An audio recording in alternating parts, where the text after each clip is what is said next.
Suling Emas, Jilid 1 bagian 16. Wah, kau jual mahal, Koko.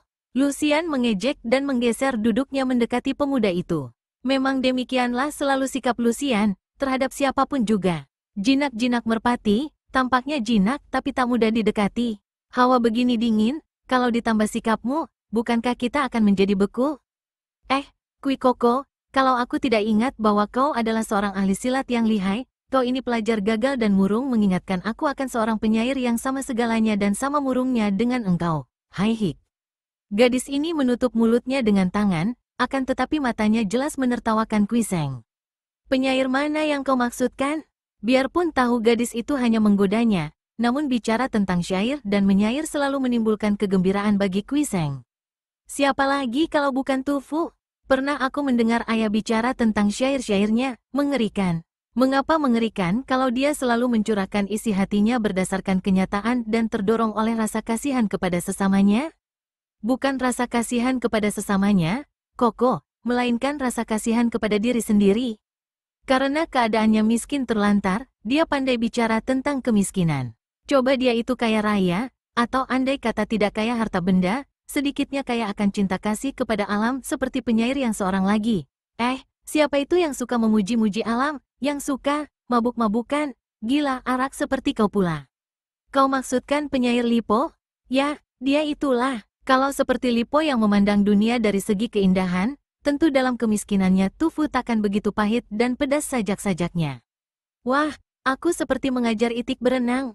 Kau tentu lebih tahu dan pandai. Aku paling ngeri mendengar syair Tufu tentang anggur, daging dan tulang. Bagaimana bunyinya, Kui Koko?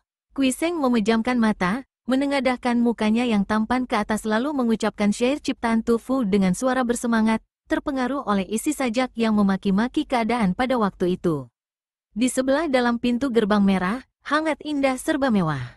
Anggur dan daging bertumpuk-tumpuk, sampai masam rusak membusuk.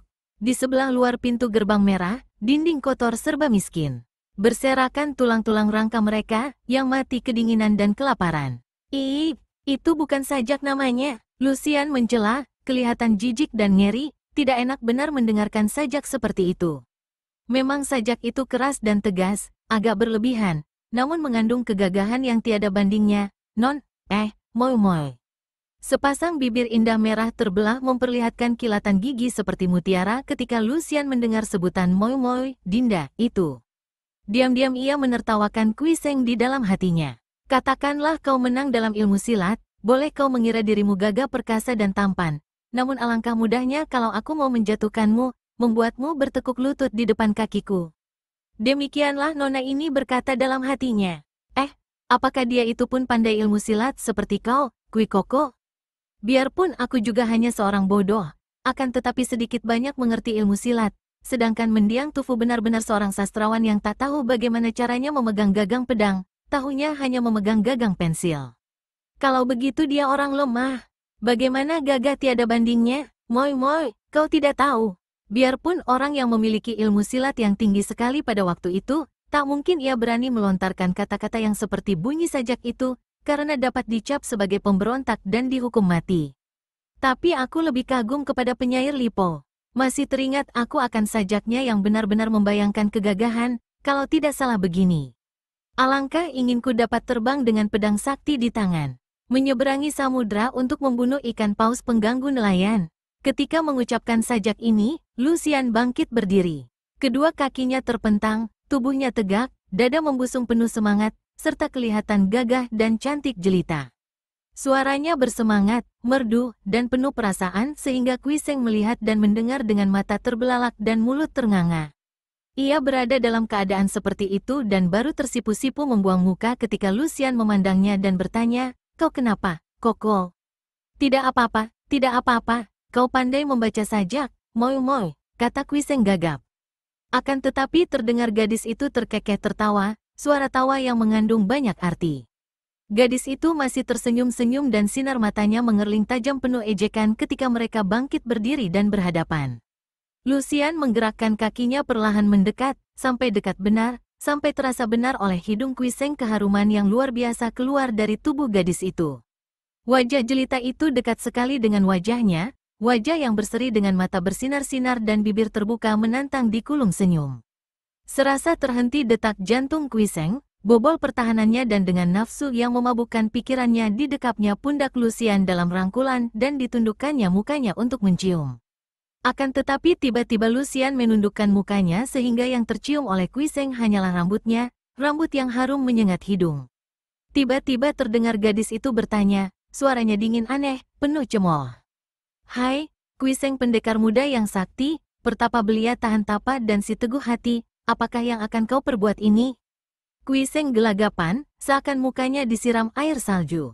Mukanya menjadi pucat, lalu berubah merah.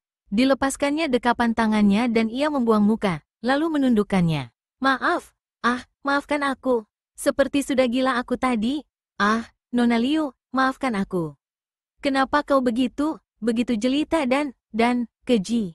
Liu Lucian tertawa. Suara tawanya merdu sekali, akan tetapi juga penuh dengan ejekan. Kui Koko, kau ingatlah.